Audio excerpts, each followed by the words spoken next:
পৃথিবীর কোনো দেশ আছে কিনা আমার ঠিক জানা নাই যারা তাদের শিক্ষা ব্যবস্থায় তারা বিদেশি ভাষা নিচ্ছে। যেমন আপনি দেখবেন কওমি মাদ্রাসাগুলোর মধ্যে সব উর্দু মাধ্যমিক শিক্ষা, উর্দু এবং আরবি, প্রধানত আরবি, তারপর হচ্ছে উর্দু হয়ে তারা এগুলো করে, বাংলার কোনো ব্যাপার ছিল। এই শালারে কোন জায়গায় ফেলায় রোস্ট করার দরকার? এই শালারে পৃথিবীতে এমন কোনো ডাক্তার আছে যে ইংলিশ ভাষা চর্চা না করে সে ডাক্তার হয়েছে? পৃথিবীতে এমন কোনো দেশ আছে যে সমস্ত দেশে ইংরেজি ভাষা চলে না? শালা তোমার তো অ্যালার্জি আসলে অন্য ভাষাই না, তাই না?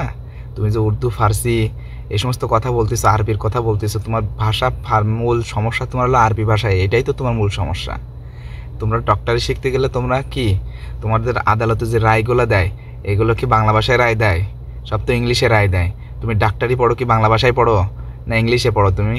আরে সিলেটি বলেন, বার্মা বলেন, এই যে আরও এই পেশা চট্টগ্রাম, এদের ভাষা কি আসলে খোদ বাংলা ভাষায়? এরা কোন ভাষায় কথা বলে? এদের বইয়ের লেখাটাও তো আলাদা। এই সমস্ত খোঁজখবর রাখেন? হ্যাঁ, আমার তো এখন আপনার মনে আছে সেই ছোটোবেলায় সেই স্যারের কাছে নিয়ে যেতে, নিয়ে যে আপনার ছোটোবেলায় একটা স্যার যখন পড়ামোড়া না পারতাম সেই সময় কী কথা আড়ম্বোস। তা আপনার একটা ব্যাপার স্যাপার করছে, আপনি একটা আড়ম্বোস, আর আপনার তো জন্মের ব্যাপারে সমস্যা আছে জানেন? তা এই সমস্ত খোঁজ খবর নিয়েন যে আপনার কোন জায়গায় সমস্যা আছে। পৃথিবীতে এমন কোনো দেশ আছে যেই দেশের মানুষ অন্য ভাষা শেখে না? সমস্ত দেশের মানুষ অন্য ভাষায় শেখে।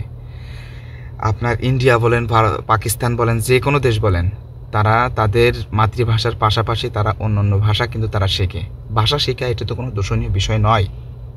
আপনার অ্যালার্জিটা আসে আরবি ভাষাতে, আপনার অন্য কোনো জায়গাতে অ্যালার্জি নেই, সমস্যা নাই। এই অ্যালার্জির জন্য ওষুধও আছে, বুঝতে পারছেন? এর ওষুধ পরবর্তী ভিডিওতে দেবো ইনশাল্লাহ। পরবর্তী ভিডিওর জন্য আপনারা অপেক্ষা করেন, পরবর্তী ভিডিও আসবে খুব দ্রুতই। শুধুমাত্র এদের অ্যালার্জির ওষুধ দেওয়া হবে সেই ভিডিওতে।